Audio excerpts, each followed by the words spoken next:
வாழ்க்கையின் பெருங்கடலில் தத்தளித்து கரை காண முடியாமல் தவிக்கும் ஒவ்வொரு ஆன்மாவிற்கும் எங்கிருந்தோ ஒரு சிறு ஒளிக்கீற்று நம்பிக்கையாக வருவதுண்டு. பல நேரங்களில் அந்த ஒளியை நாம் வெறும் மாயை என்று அலட்சியமாக கடந்து விடுகிறோம். ஆனால் உன் கவலைகளின் பாரம் தாங்காமல் இருண்ட அறையில் தனித்து அமர்ந்து நீ சிந்திய ஒவ்வொரு கண்ணீர் துளியும் கையிலை நாதனின் பாதங்களை நனைத்துக் கொண்டுதான் இருந்தன. உன் உள்ளம் உடையும் சத்தமும், இறைவா, ஏன் எனக்கு மட்டும் இந்த பெருஞ்சோதனை என்ற உனது ஆற்றாமையும் அந்த சராசரங்களையும் ஆளும் ஈசனின் செவிகளை எட்டியது. அமைதி தவழும் ஒரு நள்ளிரவில் உன் அகக்கண்ணில் ஒரு பிரகாசமான ஒளி தோன்றி திருநீறு அணிந்த சிவனின் புன்னகை பூத்த முகம் தெரிகிறது. அந்த பேரொளியில் இருந்து ஒரு கம்பீரமான, அதே சமயம் தாயினும் மேலான கருணை மிகுந்த குரல் ஒலிக்கத் தொடங்குகிறது. இது கேட்கத் தொடங்குவதற்கு முன் ஓம் நமச்சிவாயா என்று பதிவிட்டு பிறகு இதை கேட்கத் தொடங்குங்கள். என் அன்பு பிள்ளையே, இது தற்செயல் அல்ல. 2வது முறை இதை நான் உன்னை அழைப்பது. முதல் முறை நான் உன்னை அழைத்தபோது உலகத்தின் சத்தங்களிலும் உன்னை சுற்றியிருந்த மாயையான ஆசைகளிலும் சிக்கி நீ என் குரலை கேட்கத் தவறிவிட்டாய். ஆனால் இதையும் நீ தவற விட்டு விடாதே. நான் கூறுவதை முழுமையாக கேள் என்று ஈசன் உன்னிடம் பேசத் தொடங்குகிறார். உன் வாழ்க்கையில் நடக்கும் ஒவ்வொரு சிறு அசைவும் என் விருப்பத்தின் பேரிலேயே நடக்கிறது என்பதை நீ ஏன் இன்னும் உணர மறுக்கின்றாய்? நீ சந்திக்கும் மனிதர்களும், நீ கடந்து வரும் கரடுமுரடான பாதைகளும், உனக்கு ஏற்படும் இழப்புகளும் அவமானங்களும் நான் உனக்காக எழுதிய கர்ம வினையின் பாடங்கள். இதனை தற்செயலாக நடக்கும் நிகழ்வுகள் என்று நீ நினைப்பது உனது மாபெரும் அறியாமையே. நான் ஆடும் ஆனந்த தாண்டவத்தின் அசைவில்தான் இந்த பிரபஞ்சமே இயங்கிக் கொண்டிருக்கிறது. அப்படி இருக்கையில் உனது வாழ்க்கையின் சுழற்சி என் கண்களுக்கு தப்புமா? நீ தேடி ஓடும் செல்வம், பதவி, மனிதர்களின் அன்பு அனைத்தும் வெறும் நீர்க்குமிழிகள் போன்றது. அதை துரத்தி துரத்தி நீ உன்னையே தொலைத்து விட்டாய். முதல் முறை உன் வாழ்வில் ஒரு பெரும் சரிவு வந்தபோது நான் உன்னை தடுத்து நிறுத்த என் அருளை அனுப்பினேன். சில உணர்த்தல்கள் மூலம் உன் மனதிற்குள் எச்சரிக்கை செய்தேன். ஆனால் நீ அந்த முதல் அழைப்பை நிராகரித்து விட்டாய். உனது சொந்த புத்தியின் மீதும் ஸ்பார்த்தம் நிறைந்த மனிதர்களின் மீதும் நீ வைத்த குருட்டு நம்பிக்கை உன்னை அதல பாதாளத்தில் தள்ளிவிட்டது. இப்பொழுது எல்லாம் முடிந்துவிட்டது, இனி வழியே இல்லை என்று நீ சோர்வடைந்து நிற்கும் இந்த வேளையில்தான் என் 2வது அழைப்பை உன் செவிகளில் ஒலிக்கச் செய்திருக்கிறேன். உன் மனம் படும் வேதனைகளை நான் முழுமையாக அறிவேன். உன்னைச் சுற்றியுள்ளவர்கள் உன்னை தூற்றும் போதும், நீ உயிருக்கு உயிராக நம்பியவர்கள் உன்னை நடுத்தெருவில் கைவிடும் போதும், உன் இதயம் எந்த அளவிற்கு சுக்குநூறாக உடைந்தது என்பதையும் நான் பார்த்து கொண்டுதான் இருந்தேன். அந்த வலிகள் அனைத்தும் உன்னை அழிப்பதற்காக கொடுக்கப்பட்டவை அல்ல, மாறாக உன்னை பக்குவப்படுத்துவதற்காக என் கைகளால் வார்க்கப்பட்ட புனிதமான தீயாகும். தங்கத்தை நெருப்பில் சுடச்சுடத்தான் அதன் தரம் உயரும். அதேபோலத்தான் நீ எதிர்கொள்ளும் ஒவ்வொரு சோதனையும் உன்னிடமுள்ள அகங்காரத்தையும் அறியாமையையும் சுட்டெரித்து உன்னை ஒரு தூய ஆத்மாவாக மாற்றவே நான் அளித்தேன். இனி கவலைகளை மறந்துவிடு. உனது ஒவ்வொரு பெருமூச்சிலும் நான் கலந்திருக்கின்றேன். நீ விழித்திருக்கும் போது மட்டுமன்றி நீ உறங்கும் போதும் உன் நெஞ்சருகே அமர்ந்து உனக்கு காவல் காக்கும் கைலாயன் நான்.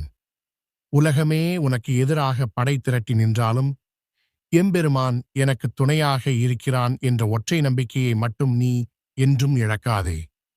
இதுவரை நீ இழந்தவை அனைத்தும் உனக்குச் சொந்தமானவை அல்ல. இனி என் அருளால் உனக்கு கிடைக்கப் போகும் ஆசீர்வாதங்களுக்கு முன்னால் நீ இழந்தவை ஒரு சிறு துரும்புக்குச் சமம். உன் கர்மாவின் சுமையை இன்று முதல் என் தோள்களில் நான் சுமக்கிறேன். ஆனால் இந்த உலக மாயையில் இருந்து விடுபட்டு நீ என்னை முழுமையாக சரணடைய வேண்டுமானால் நீ கடக்க வேண்டிய ஒரு முக்கியமான இரகசிய பாதை ஒன்று உள்ளது. அந்த பாதையை நான் இப்பொழுது உனக்கு காட்டப் போகிறேன். இதுவரை உன் வாழ்க்கையில் நீ செய்த மிகப்பெரிய பிழை என்ன என்பதையும், அதனை திருத்திக் கொள்ள நான் உனக்கு கொடுக்கப் போகும் மிகப்பெரிய வாய்ப்பு என்ன என்பதையும் நீ அறிந்து கொள்ள வேண்டிய தருணம் இது. இந்த இரகசியத்தை நீ முழுமையாக உணர்ந்து கொண்டால் பிரபஞ்சத்தின் அத்தனை சக்திகளும் உனக்கு வசப்படும். அது என்ன ரகசியம் தெரியுமா என்று ஈசன் தன் குரலை சற்று நிறுத்தி தனது திருக்கண்களால் உன்னை ஆழமாக பார்க்கிறார். சிவபெருமானின் அந்த பார்வையில் அத்தனை காலத்து ரகசியங்களும் உனது எதிர்காலமும் புதைந்து கிடக்கின்றன. எம்பெருமான் கூறப்போகும் அந்த மாபெரும் ரகசியம் என்ன? உன் வாழ்க்கையை முற்றிலுமாக புரட்டி போடப் போகும் அந்த பேருண்மை என்ன? அகந்தையின் வீழ்ச்சியும் சரணாகதியின் திறவுகோலும். ஈசனின் கண்கள் கனிவாகவும் அதே நேரம் உன் ஆன்மாவை ஊடுருவியும் பார்க்கின்றன. அந்த பேருண்மை என்னவென்றால், உன் வாழ்க்கையில் நீ செய்த மாபெரும் பிழை நான் என்னும் அகங்காரத்தை உனது நெஞ்சில் சிம்மாசனமிட்டு அமர வைத்ததுதான் என்று உரைக்கிறார் எம்பெருமான். எல்லாம் என் அறிவால், என் உழைப்பால், என் வியர்வையால் நடக்கிறது என்று பல காலங்களாக நீ மார்தட்டிக் கொண்டாய். ஒரு சிறு வெற்றி வந்தபோது அது உனது தனிப்பட்ட சாதனை என்று கொண்டாடினாய். அந்த தருணங்களில் நான் உன்னோடுதான் இருந்தேன் என்பதை நீ வசதியாக மறந்துவிட்டாய். ஆனால் விதியின் சக்கரம் சுழன்று சிறு சறுக்கல் வந்தபோதோ, துயரங்கள் உன்னை சூழ்ந்த போதோ, என்னை நோக்கியும் உன்னைச் சுற்றியுள்ள மனிதர்களை நோக்கியும் விரல் நீட்டினாய். உனக்கு அநீதி இழைக்கப்பட்டு விட்டதாக புலம்பினாய். காற்றை சுவாசிக்கும் உரிமையை உனக்கு அளித்தவன் நான். அந்த மூச்சுக்காற்றின் ஒவ்வொரு அசைவிலும் ஒலிப்பது என் திருவைந்தெழுத்து மந்திரம் என்பதை நீ அடியோடு மறந்துவிட்டாய். நீ ஆடும் ஆட்டம் எல்லாம் நான் இயக்கும் நூலின் அசைவில் நடக்கிறது என்ற உண்மையை உணராதவரை நீ எவ்வளவு ஓடினாலும் உனக்கு நிம்மதி கிடைக்கப் போவதில்லை. சற்று நின்று நிதானித்து திரும்பிப்பார். இத்தனை காலமும் நீ ஓடிய ஓட்டம் எதற்காக? பற்றுள்ளவர்கள் என்றும் பாசத்துக்குரியவர்கள் என்றும் நீ நம்பிய உறவுகளுக்காக உன் வாழ்நாளை அர்ப்பணித்தாய். அவர்களுக்காக உன் ஆசைகளை அழித்துக் கொண்டாய். ஆனால் அவர்கள் என்ன செய்தார்கள்? உன் தேவை முடிந்தவுடன், அல்லது உன்னிடம் எந்த வளமும் இல்லை என்று தெரிந்தவுடன் உன்னை ஒரு சுமையாக எண்ணி தூக்கி எறிந்துவிட்டார்கள். நீ சிந்திய வியர்வையும் வடித்த கண்ணீரும் இந்த உலகத்தின் மாயைக்குள் தடம் தெரியாமல் கரைந்து போனதே தவிர உனக்கு எந்த நிலையான அமைதியையும் அது தரவில்லை. மாயை என்னும் மாபெரும் வலையில் நீ ஒரு சிறு மீனைப் போல சிக்கிக்கொண்டு இதிலிருந்து விடுபட வழியறியாமல் துடித்துக் கொண்டிருக்கின்றாய். சிவனின் குரலில் இப்பொழுது எல்லையில்லா கருணை பெருக்கெடுக்கிறது. ஆனாலும் என் குழந்தையே, நான் உன்னை கைவிடத் தயாராக இல்லை. பார்க்கடலை கடைந்தபோது அதிலிருந்து உலகை அழிக்கும் ஆலகால விஷம் திரண்டு வந்த வேளையில் இந்த ஒட்டுமொத்த பிரபஞ்சத்தையும் காப்பதற்காக அந்த கொடிய நஞ்சினை என் கண்டத்தில் தாங்கி நீலகண்டன் ஆனவன் நான். அண்ட சராசரங்களின் நஞ்சையே தாங்கிய என் தொண்டைக்கு என் அன்பு பிள்ளையான உனது துன்பங்களும் துயரங்களும் கவலைகளும் எம்மாத்திரம். உனது கடந்த கால வினைகளை எல்லாம் என் நெற்றிக்கண் நெருப்பால் சுட்டெரித்து உன்னை மீண்டும் ஒரு தூய்மையான ஆத்மாவாக மாற்றுவதே எனது இந்த இரண்டாவது அழைப்பின் முக்கிய நோக்கமாகும். உனது பாரத்தை நான் முழுமையாகச் சுமக்க வேண்டுமானால் நீ எனக்கு கொடுக்க வேண்டியது ஒன்றே ஒன்றுதான். அதுதான் முழுமையான சரணாகதி. சரணாகதி என்பது என்னவென்று உனக்கு தெரியுமா? வெறும் உதடுகளால் என் திருநாமத்தை உச்சரிப்பதும் கைகளை கூப்பி என்னை வணங்குவது மட்டுமன்றி, உன் உள்ளத்தின் ஆழத்தில் இருந்து இனி நடப்பது எல்லாம் ஈசன் செயல், என் விருப்பு வெறுப்புகளுக்கு இங்கு இடமில்லை என்று உனது கர்மாவின் கடிவாளத்தை என் கைகளில் கண்ணை மூடிக்கொண்டு ஒப்படைப்பதே உண்மையான சரணாகதியாகும். நேற்றைய கழிசடைகளான கவலைகளையும் நாளைய இருளான பயங்களையும் உன் மனதிலிருந்து முழுமையாக தூக்கி எறி. இன்றைய பொழுதில் நான் உனக்கு அளித்திருக்கும் மூச்சில் மட்டுமே உனது கவனத்தை வை. இனி நடப்பவை அனைத்தும் உனக்கு நன்மையாகவே நடக்கும். ஏனெனில் உனது வாழ்க்கையின் தேரை இனி ஓட்டப்போவது இந்த கைலாயநாதன். இந்த தூய சரணாகதி நிலையை நீ அடைந்து விட்டாயென்றால் அண்டத்தின் அத்தனை ரகசியங்களும் உனக்கு புலப்படும். ஆனால் என் அருளை நீ முழுமையாகப் பெறுவதற்கு முன்பாக உனக்குள் நீ கடக்க வேண்டிய ஒரு பெரும் தடை இன்னும் எஞ்சியிருக்கிறது. உன் மனதில் மிக ஆழமாக வேரூன்றியிருக்கும் ஒரு கொடிய நஞ்சினை நீ அடியோடு வெளியேற்றியாக வேண்டும். அந்த நஞ்சு வேறு எங்கும் இல்லை. நீ யாரை அதிகம் நேசித்தாயோ, யாரால் நீ சொல்ல முடியாத அளவு காயப்பட்டாயோ, யார் உன்னை நடுத்தெருவில் நிராதரவாக விட்டார்களோ அவர்கள் மீது நீ இப்பொழுது வரை வைத்திருக்கும் தீராத வஞ்சமும் கோபமும் பழிவாங்கும் எண்ணமும் தான் அது. அந்த வஞ்சத்தை நீ எப்படி வேரறுக்க வேண்டும் என்றும் உனக்கு மாபெரும் துரோகம் செய்தவர்களை நீ இனி எப்படி எதிர்கொள்ள வேண்டும் என்றும் ஒரு நுட்பமான சூட்சும வழியை நான் உனக்கு இப்பொழுது கற்பிக்கப் போகிறேன். அந்த வழியை நீ பின்பற்றும் மறுகணமே உன் வாழ்க்கையின் திசை முற்றிலுமாக மாறும். உன்னை ஏளனம் செய்தவர்கள் முன்னால் நீ எப்படி மாபெரும் சக்தியாக தலைநிமிர்ந்து நிற்கப் போகிறாய் தெரியுமா? வஞ்சத்தை வேரறுத்தல் மற்றும் கர்மாவின் மாபெரும் தீர்ப்பு. என் ஆருயிர் ஆத்மாவே, உனக்குள் பற்றி எரியும் அந்த வஞ்சத்தின் நெருப்பை நான் காண்கிறேன் என்று ஈசனின் குரல் இப்பொழுது ஆழமான கடலின் அமைதியோடும் அதே சமயம் மலைகளை அசைக்கும் கம்பீரத்தோடும் ஒலிக்கின்றது. உன்னை ஏமாற்றியவர்கள், உன் நம்பிக்கையை சிதைத்தவர்கள், உன் அன்பை மிதித்து துவைத்தவர்கள் மீது நீ கொண்டிருக்கும் கோபம் ஒரு மனிதனாக உனக்கு நியாயமானதாக தோன்றலாம். உனக்கு அநீதி இழைத்தவர்கள் தண்டிக்கப்பட வேண்டும் என்று உன் மனம் ஒவ்வொரு கணமும் துடிக்கிறது. ஆனால் பழிவாங்கும் எண்ணம் என்பது பிறருக்கு கொடுக்க நாம் தயாரித்து நாமே பருகும் கொடிய நஞ்சாகும். அந்த நஞ்சு உனக்கு துரோகம் செய்தவர்களை அழிப்பதற்கு முன்பாக உனக்குள் இருக்கும் என் சந்நிதியை, உனது அமைதியை அடியோடு அழித்துவிடும். அவர்கள் உன்னை ஒருமுறைதான் காயப்படுத்தினார்கள். ஆனால் அவர்களை பற்றிய வஞ்சனையை நினைத்து நினைத்து நீ உன்னை தினமும் காயப்படுத்திக் கொண்டிருக்கிறாய். உன்னை அழித்துவிட நினைக்கும் அந்த அற்ப மனிதர்களோடு நீ ஏன் உன்னை பிணைத்துக் கொள்கிறாய்? என்னை நோக்கி நீ நகர வேண்டிய நேரத்தை அவர்களை நோக்கிய உன் கோபத்தால் வீணடித்துக் கொண்டிருக்கிறாய்.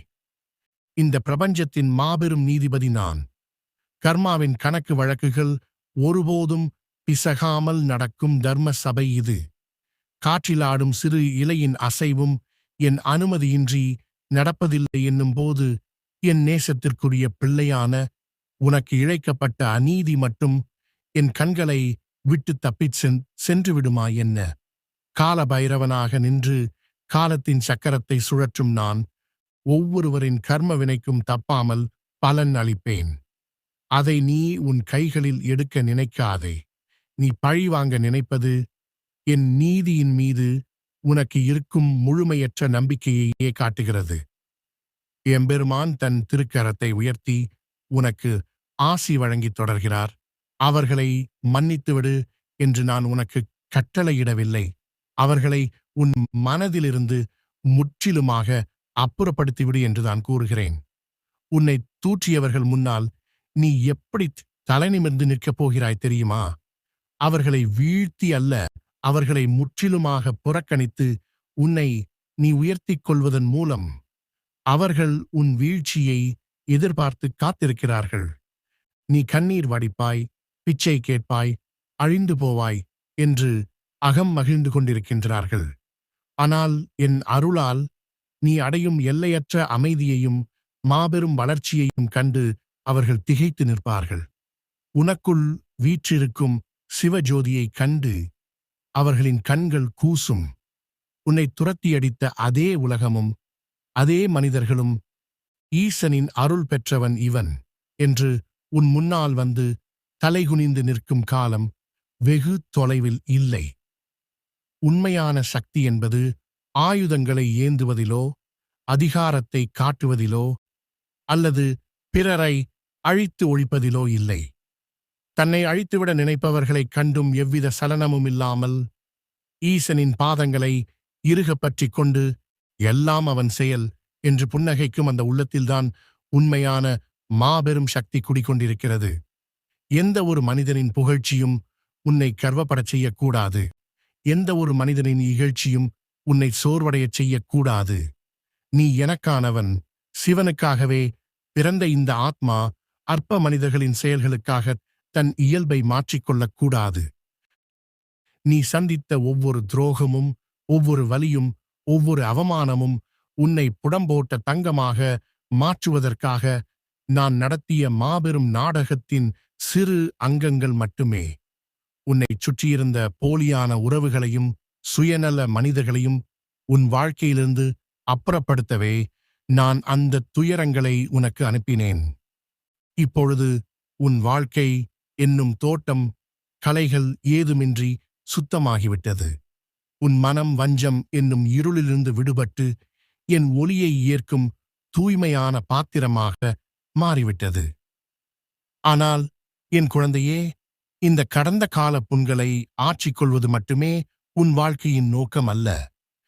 நீ எதற்காக படைக்கப்பட்டாய் என்பதற்கான உண்மையான அர்த்தம் இதற்கும் மேலே உள்ளது. இந்த தூய்மை மட்டும் போதாது. உனக்கென்று ஒரு மாபெரும் கடமையை, ஒரு தெய்வீக பணியை நான் இந்த பூமியில் வரையறுத்து வைத்திருக்கின்றேன். இத்தனை காலத் துன்பங்களும் அந்த பணிக்காக உன்னை தயார்படுத்தவே நடந்தன. அது என்ன பணி? உன்னை அறியாமலேயே பல காலங்களாக நான் உன்னை எதற்காகச் செதுக்கிக் கொண்டிருக்கின்றேன்? இந்த உலகத்தில் நீ எந்த மாபெரும் செயலை செய்து முடிக்க வேண்டும் என்று நான் உனக்காக காத்திருக்கின்றேன் தெரியுமா? என்று ஈசன் தன் திருவாய் மலர்ந்து உனது பிறவியின் மாபெரும் இரகசியத்தை உடைக்கத் தயாராகிறார். இதுவரை உன் சுயநலத்திற்காகவும் உன் குடும்பத்திற்காகவும் மட்டுமே வாழ்ந்து வந்த நீ இனி ஒட்டுமொத்த பிரபஞ்சத்திற்காகவும் என்ன செய்யப் போகிறாய் என்பதை உணர்த்தும் அந்த தருணம் நெருங்கிவிட்டது. பிறவியின் மாபெரும் நோக்கமும் இறைவனின் கருவியாக மாறுதலும். என் அன்பு பிள்ளையே, உனது காயங்கள் அனைத்தும் குணமடைந்து உனது உள்ளம் இப்போது தூய்மையான பளிங்கு போல மாறிவிட்டது என்று உரைக்கும் கைலாயநாதனின் குரலில் இப்போது எல்லையில்லா பெருமிதம் ஒலிக்கிறது. உன்னை இத்தனை காலம் நான் ஒரு இரும்புத் துண்டைப் போல நெருப்பிலிட்டு அடித்தது உன்னை அழிப்பதற்காக அல்ல, மாறாக உன்னை ஒரு கூர்மையான வலிமையான ஆயுதமாக உருவாக்குவதற்காகவே. ஆம், நீ எதற்காக படைக்கப்பட்டாய்? உன் பிறவியின் மாபெரும் நோக்கம் என்ன என்ற அந்த பேருண்மையை நீ அறிய வேண்டிய தருணம் வந்துவிட்டது. நீ பிறந்ததற்கான காரணம் வெறும் உண்பதற்கும் உறங்குவதற்கும் உலக மாயைகளில் உழன்று அழிந்து போவதற்கும் அல்ல. எனக்காக, இந்த ஈசனுக்காக இவ்வுலகில் நீ செய்ய வேண்டிய ஒரு மகத்தான திருத்தொண்டு காத்து கொண்டிருக்கிறது. இந்த உலகை கூர்ந்து கவனி.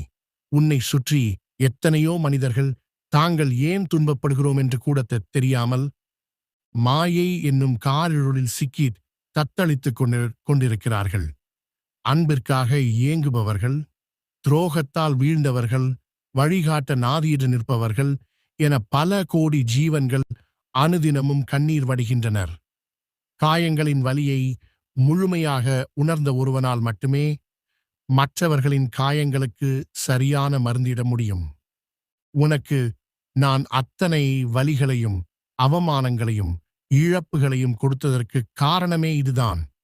நீ பட்ட துன்பங்கள் அனைத்தும் உன்னை ஒரு தேர்ந்த ஆன்மீக மருத்துவனாக மாற்றுவதற்காக நான் அளித்த பயிற்சிகளே அன்றி வேறில்லை. இனி இருளில் தவிக்கும் அந்த ஆத்மாக்களுக்கு நீயே ஒரு கலங்கரை விளக்கமாகச் செயல்படப் போகிறாய். எனது மாபெரும் கருணையை, எனது எல்லையில்லா அன்பை இந்த உலகத்திற்கு எடுத்துரைக்கும் எனது தூதுவனாக, எனது நேரடி கருவியாக உன்னை நான் தேர்ந்தெடுத்துள்ளேன். இனி நீ பேசும் ஒவ்வொரு வார்த்தையும் ஈசனின் திருவாக்காகவே ஒலிக்கும். நீ செய்யும் ஒவ்வொரு செயலும் எனது கரங்கள் செய்யும் செயலாகவே மாறும். திக்கற்றவர்களுக்கு நீ கொடுக்கும் சிறு ஆறுதலும், விழும் நிலையில் இருப்பவர்களுக்கு நீ கொடுக்கும் நம்பிக்கையும் நேரடியாக என் திருக்கரங்களையே வந்தடையும். எல்லாம் ஈசன் செயல் என்ற உண்மையை நீ உணர்ந்து கொண்டதைப் போலவே உன்னைச் சுற்றியிருப்பவர்களுக்கும் அந்தச் சத்தியத்தை உணர்த்தி அவர்களை நல்வழிப்படுத்தும் மாபெரும் பொறுப்பை இன்று முதல் உன் தோள்களில் நான் ஏற்றுகிறேன். இதற்காக நீ அனைத்தையும் துறந்துவிட்டு காடுகளுக்கோ அல்லது இமயமலைக்கோ சென்று தவம் கிடக்க வேண்டும் என்று நான் கூறவில்லை. நீ இந்த உலகத்திலேயே உனக்கு கொடுக்கப்பட்ட குடும்பத்தோடு, சமூகத்தோடு இணைந்து வாழ்ந்து கொண்டே எனது பணியைச் செய்ய வேண்டும். தண்ணீரில் இருக்கும் தாமரை இலை எப்படி தண்ணீரோடு ஒட்டாமல் தன்னிடம் படும் நீர்த்துளிகளை முத்தாக ஒளிரச் செய்கிறதோ, அதேபோல நீ இந்த மாய உலகத்தில் வாழ்ந்தாலும் அதன் மாயைகளில் சிக்காமல் உன்னை சந்திப்பவர்களின் வாழ்க்கையை ஒளியுலச் செய்ய வேண்டும். அதுவே எனக்கு நீ செய்யும் மாபெரும் தொண்டாகும்.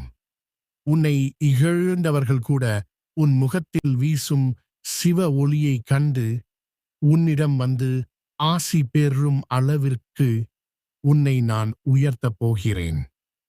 நீ எடுத்து வைக்கும் ஒவ்வொரு அடியிலும் கால பைரவனாக என் நிழல் உனக்கு பின்னால் காவலாக தொடரும். உனக்கு வரும் தடைகளை எல்லாம் என் சூலாயுதம் தகர்த்தெறியும். இனி உனக்கு பயம் என்ற சொல்லுக்கே இடமில்லை. நோயோ வறுமையோ எதிரிகளின் சூழ்ச்சியோ உன்னை ஒருபோதும் நெருங்க முடியாது. ஏனெனில் நீ இப்போது வெறும் மனிதன் அல்ல, ஈசனின் அருளை பெற்ற, ஈசனின் கட்டளையை சுமந்து செல்லும் ஒரு புனிதமான ஆத்மா. முழு பிரபஞ்சத்தின் ஆசீர்வாதமும் இப்போது உன்னை சூழ்ந்து நிற்கிறது. ஆனாலும் என் குழந்தையே, இந்த மகத்தான திருத்தொண்டினை நீ முழுமையாகத் தொடங்கி உலகை வெல்லும் முன்பாக உனக்கு நான் வழங்கப் போகும் இறுதி மற்றும் அதிமுக்கியமான ஒரு மாபெரும் பரிசு இருக்கிறது. அண்ட சராசரங்களையும் ஆளும் நான் தவம் கிடக்கும் தேவர்களுக்கும் முனிவர்களுக்கும் கூட எளிதில் கிட்டிவிடாத ஒரு அழியாத பொக்கிஷத்தை என் சொந்த பிள்ளையான உனக்கு எனது இந்த இரண்டாவது அழைப்பின் மூலம் இப்போது உனது நெஞ்சாங்குழியில் வைத்து ஆசீர்வதிக்கப் போகிறேன். காலங்களை வென்று நிற்கும் அந்த மாபெரும் வரம் என்ன? உனது ஆத்மாவையும் எனது பேரொளியையும் நிரந்தரமாக ஒன்றிணைக்கப் போகும் அந்த சிவசாயுஜ்ய நிலை எப்படிப்பட்டது தெரியுமா? என்று ஈசன் மந்தகாச புன்னகையோடு தனது இறுதி பேருண்மையை உனக்கு உணர்த்த தயாராகிறார். எம்பெருமான் தன் திருக்கரத்தால் உனது தலையைத் தொட்டு வழங்கப் போகும் அந்த மாபெரும் ஆசீர்வாதம் என்ன? சிவசாயுஜ்யமும் பிறவி பெருங்கடலின் விடுதலையும். என் ஆரியர் மகனே என்று எல்லையில்லா பரிவோடு அழைத்த எம்பெருமான் தனது கருணை ததும்பும் குளிர்ந்த திருக்கரத்தை மெல்ல உயர்த்தி உனது சிரசின் மீது வைக்கிறார். அந்த ஒரு ஸ்பரிசத்தில் இந்த அண்ட சராசரங்களின் அத்தனை பேரொளியும் 1000 கோடி சூரியன்களின் பிரகாசமும் ஒருங்கே திரண்டு உனக்குள் பாய்வதை நீ முழுமையாக உணர்கிறாய். உன் உடலின் ஒவ்வொரு அணுவிலும் ஒரு தெய்வீக அதிர்வு பரவுகிறது. பிறவி பெருங்கடலில் நீ இதுவரை சுமந்து வந்த அத்தனை துயரங்களும், கவலைகளும், அச்சங்களும், பழிவாங்கும் எண்ணங்களும் அந்த தீண்டலில் பனித்துளி போல் சுவடு தெரியாமல் கரைந்து காணாமல் போகின்றன. மூலாதாரத்தில் உறங்கிக் கிடந்த உனது ஆன்ம சக்தி விழித்தெழுந்து சகசிராரத்தை நோக்கி பாய்ந்து உனது ஒட்டுமொத்த தேகத்தையும் ஒரு தூய்மையான ஒளிடம்பாக மாற்றுகிறது. நான் உனக்கு அளிக்கப் போகும் அந்த மாபெரும் பரிசு அழிந்து போகும் பொன்னோ பொருளோ உலக தற்காலிக பதவியோ அல்ல. அவை அனைத்தையும் விட மேலான, காலங்களையும் மரணத்தையும் வென்று நிற்கும் சிவசாயுஜ்யம் என்னும் மாபெரும் நிலையையே இன்று உனக்கு வரமாக அளிக்கிறேன் என்று உரைக்கிறார் கைலாயநாதன்.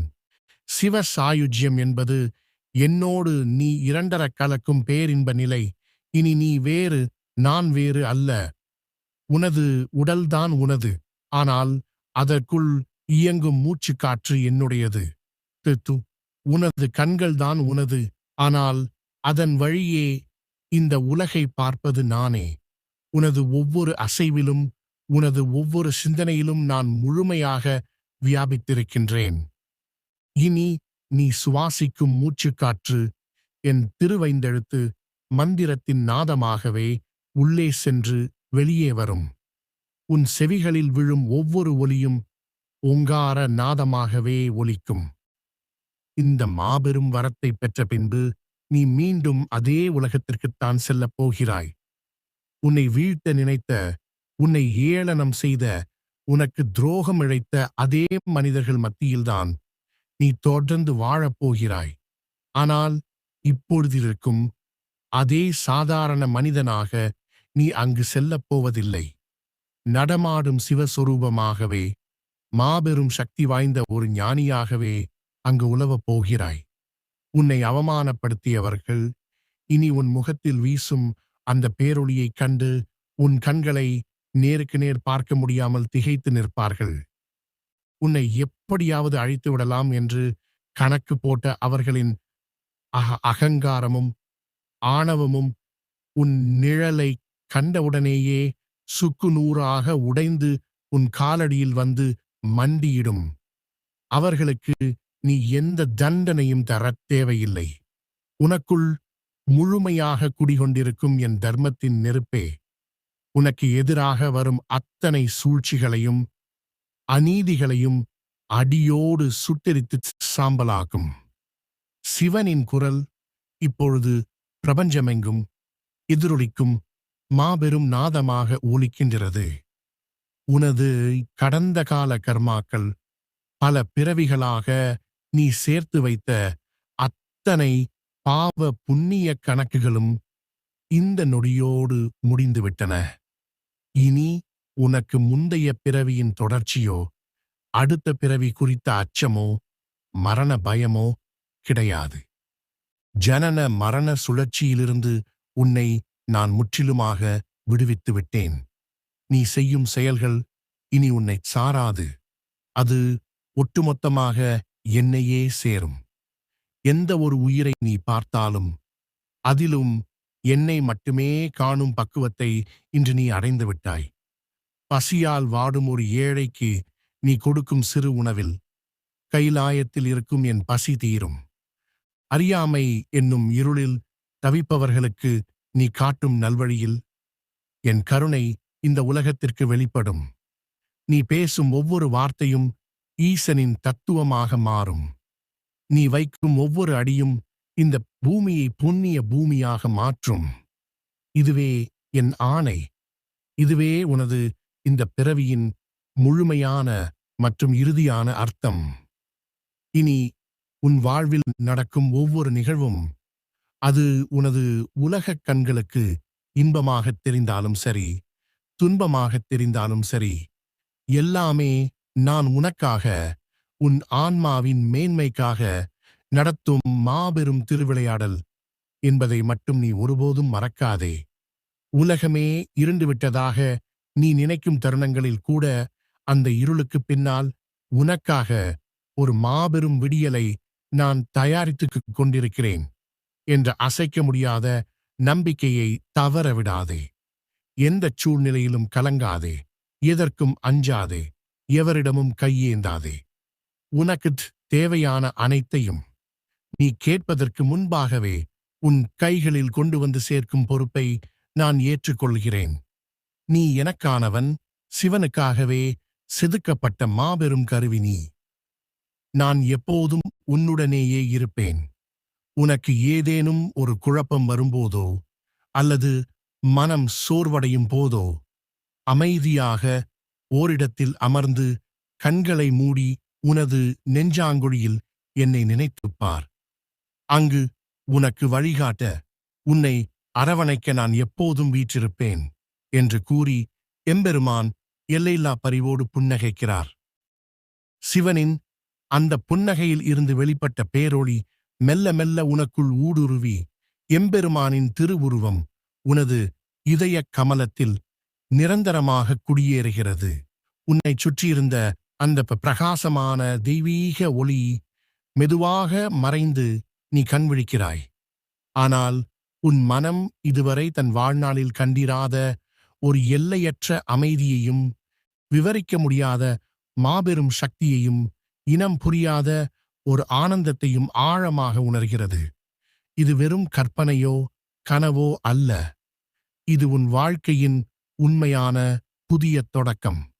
ஈசனின் அருளோடு கடந்த கால காயங்கள் அனைத்தையும் துடைத்தெறிந்துவிட்டு ஒரு புதிய அவதாரமாக, ஒரு மாபெரும் சக்தியாக இந்த உலகை வெல்ல நீ முழுமையாக தயாராகிவிட்டாய். எம்பெருமானின் அந்த திருவாக்கும் அவர் உனக்களித்த மாபெரும் பொறுப்பும் உனக்குள் என்றென்றும் ஒரு அணையா விளக்காக ஒளிரத் தொடங்கிவிட்டது. முற்றும் எல்லாம் ஈசன் செயல்.